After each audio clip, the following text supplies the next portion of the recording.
Hi, I'm Allison Haunss, and welcome to the Working Woman Report. Today's guest is an inspirational campaigner and devoted mother who, along with her son, created an ice-cold online fundraising movement that changed the face of philanthropy for good. Yes, the Ice Bucket Challenge. The social media sensation that went viral back in 2014 as over 17 million people, from Lady Gaga to your great Aunt Joan, poured buckets of ice water all over themselves in the name of charity. The premise was simple.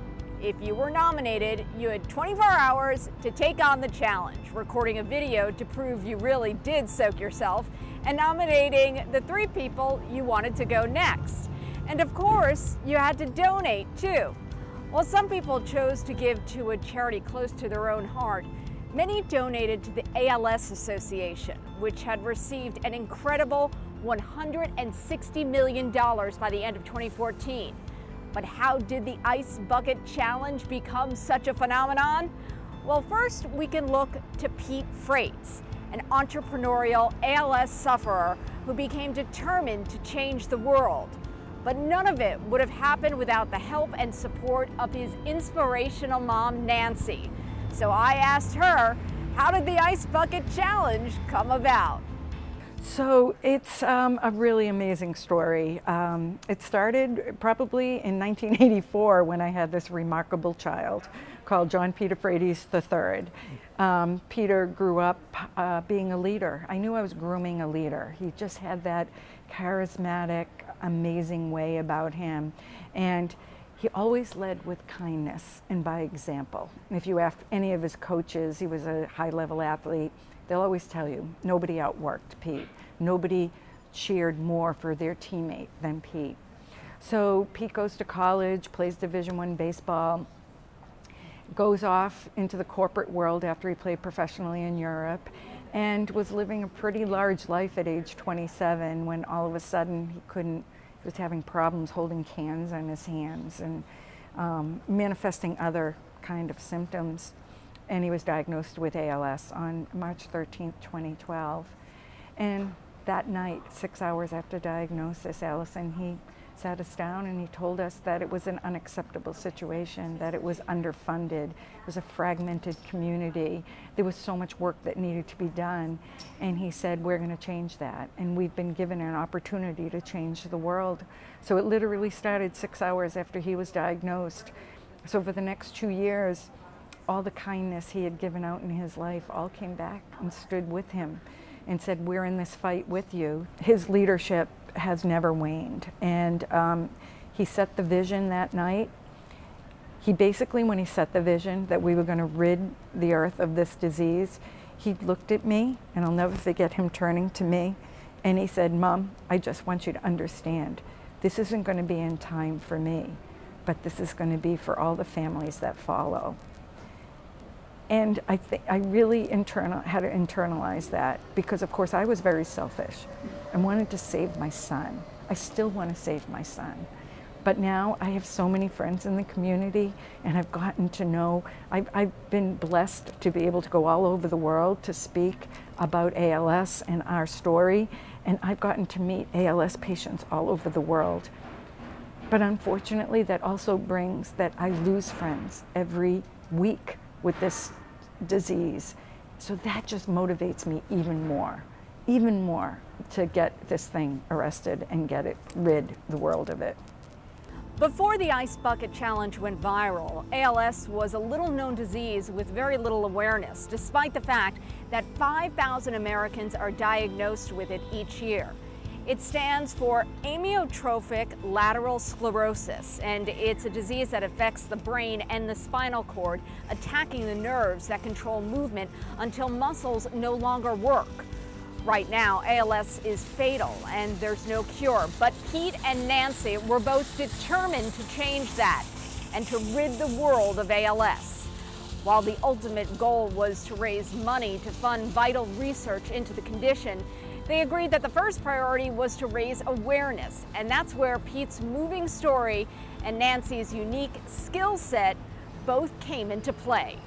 So we were building momentum, and we, being a business owners ourselves, we kind of applied all those skills, kind of like life led us to this. Our journey in life, all the skills we had developed, we used in this. And we chose the lane of awareness because we knew that people really didn't know what this disease was. Yeah, they had heard of Lou Gehrig, they had heard of ALS, but they really didn't know. And the reason we knew that is because when we were given the diagnosis, we didn't know. So we knew that we had to educate people. So we looked at it like a business, a branding business. We need to brand this. So for 2 years, we worked really diligently, harnessing the energy that Pete had given his whole life, that all came back to him, and kind of in Boston really picked up ALS awareness. And during that 2-year period from 2012 to 2014, while we were building momentum, this disease was ravaging Pete's body, and he was documenting it. So we kept telling our compelling, relatable story and hoped people would join us in the fight. And then Pete got a call from a boy named Pat Quinn. Pat Quinn was a 31-year-old ALS patient who had reached out to Pete a year after Pete was diagnosed and said, I found you on the internet when I Googled ALS. He said, I really want to talk to you. And Pat had come out to Boston from New York, and Pete kind of coached him. I need you to go back to New York, and I need you to build momentum. I need you. So we had Team Freight Train in Boston. Pat started building Quinn for the Win in Westchester County. And in the end of July 2014, Pat reached out to Pete, and he said, Pete, something just came across my feed. It's called the Ice Bucket Challenge. And Pete got on, and he said, we're going to take ownership of this. So the Ice Bucket Challenge had actually been around the internet for 6 months. But it was when these two brave ALS patients at 30 years old saw it that they made it their own. So there's something I'd never realized. The Ice Bucket Challenge didn't initially have anything to do with ALS. It was already happening here and there, but no one was taking any notice. But it was Pete who had the clever idea to take ownership of it and make it all about ALS. It's thanks to him and Nancy that it did become the viral sensation that it did. Coming up, I asked Nancy how she feels about this marketing campaign going global to 150 countries around the world. Welcome back to the Working Woman Report. I'm Allison Haunss. Today we're joined by Nancy Frates, the inspirational mother who helped her son Pete turn the Ice Bucket Challenge into one of the most successful viral marketing campaigns of all time. Pete suffers from ALS, a degenerative muscle wasting condition for which currently there is no cure. But since the day of his diagnosis, Pete and mom Nancy have been determined to change that. Before the break, we heard how Pete came across the Ice Bucket Challenge and decided to harness its potential. But it's one thing to have a great idea. It's another thing to make it happen. I asked Nancy, what happened next? So Pete called us in and he said, okay, mom and dad, so people are going to start pouring ice water over their head and you're going to see it come across our news feed. And I was like, okay, Pete, what does that mean? And he said, I want you to get strategic. And he literally schooled us in high-level social media, how to tag, like, comment, do all the things, share it, hashtag, all those things. He basically schooled us. Now, what's so amazing about this story is that Pete had lost his voice by this point. So he was typing it with his eyes to tell us what we were going to do. So we went out and we just started tagging people of influence, sharing it to other people's pages. So my husband and I, and it grew to our sisters and brothers, and it just kept growing and growing. At the same time, Pete was reaching out through emails that he was writing with his eyes to people of influence that he knew and said, is it okay if we send this to you? Can you help us with this? But honestly, Allison, one of the most amazing things that I reflect on with this Ice Bucket Challenge was that when I said, Pete, I can comment, what do you want me to say? And he said, I want you to thank them. I want you to show gratitude. I want you to thank them for joining us in our fight. And I think that's the lesson learned. It was a life well led. It was a life that he spread a lot of kindness out. And then what do they say about kindness? What you throw out will come back to you. The Ice Bucket Challenge is a manifestation of that. It is a life of kindness. And then when he asked them to do something, they did it. So when you look at the raw data from the Ice Bucket Challenge, which I've been able to see, you can see how in the first 2 days of August, Boston just blew this thing up all over the world. And it's just a remarkable story.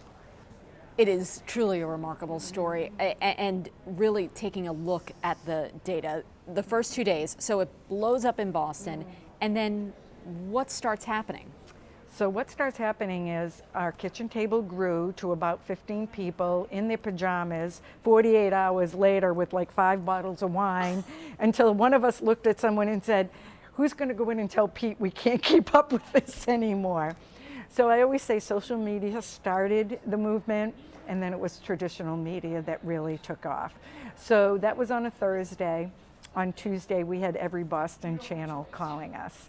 And so then we started doing traditional media.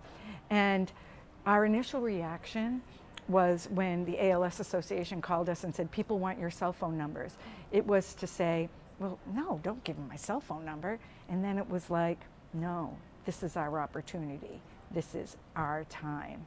And it was the identification of that being our time that really, really catapulted it, because we literally learned how to coordinate all our Google calendars so that we had, we knew when we were doing interviews, and we took every opportunity to talk about it because it was ALS's time.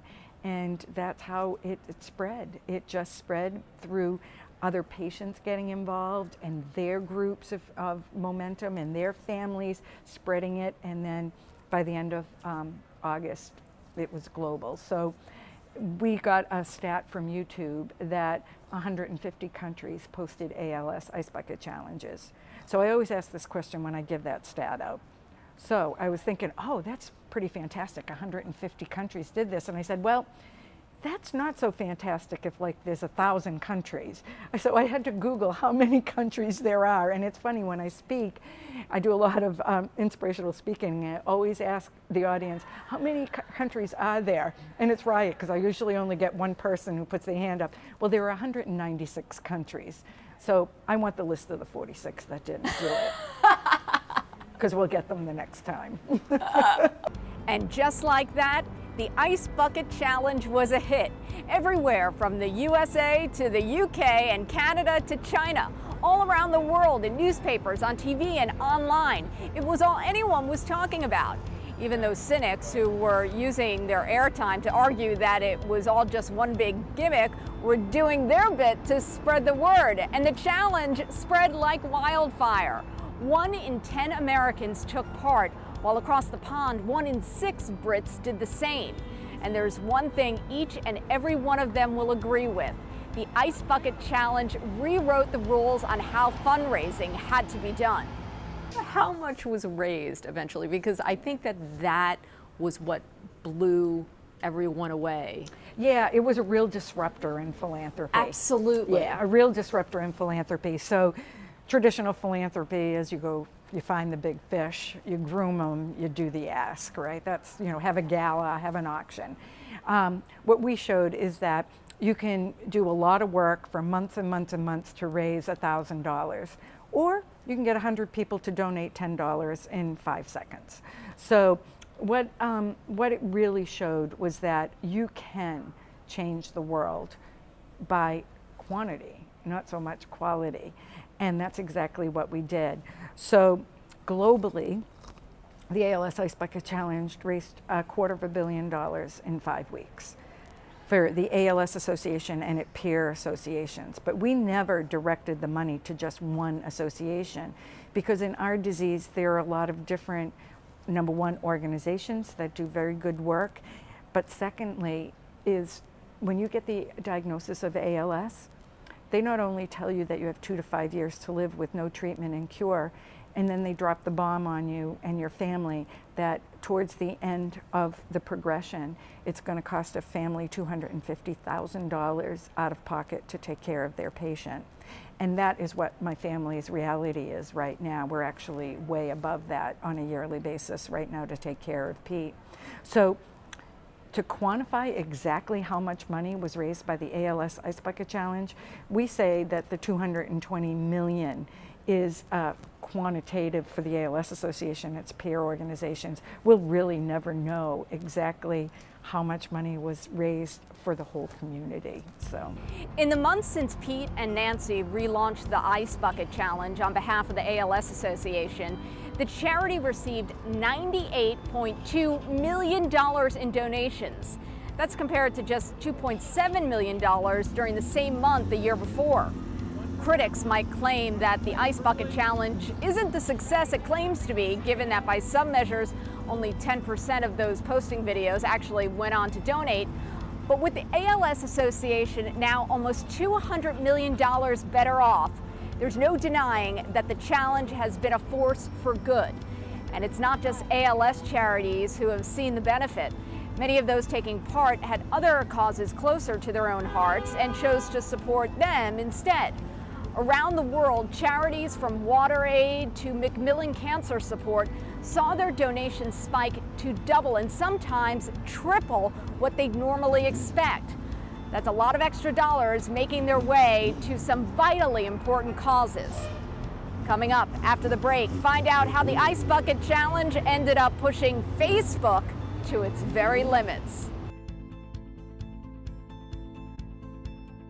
Welcome back to the Working Woman Report. I'm Allison Haunss.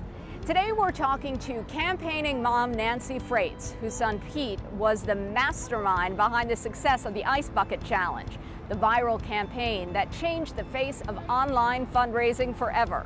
The challenge was taken up by people in 150 different countries around the world. And as we're about to hear, at its peak, it might have come close to pushing the servers of one social network to its very limits.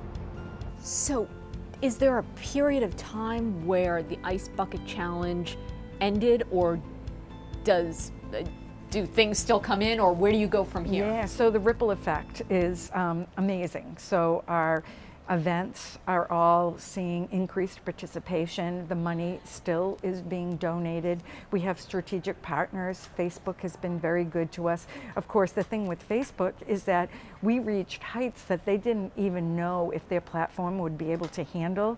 The 16th, 17th, 18th of August of 2014, Facebook was used at more than 2 times its highest day ever. So they told us their highest day every year is the Super Bowl, and the second highest day is the Oscars.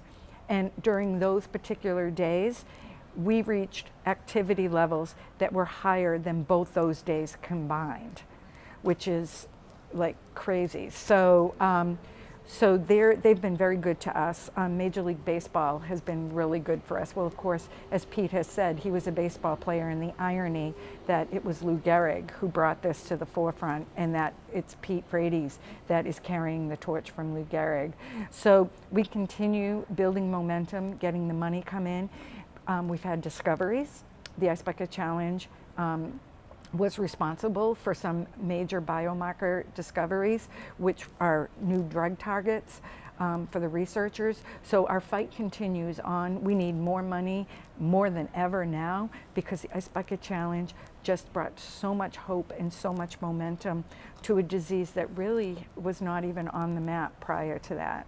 So our fight goes on, and we continue to raise the money that we need to get us across the finish line. Yes, research funded by the $220 million that the Ice Bucket Challenge raised for the ALS Association is already seeing results.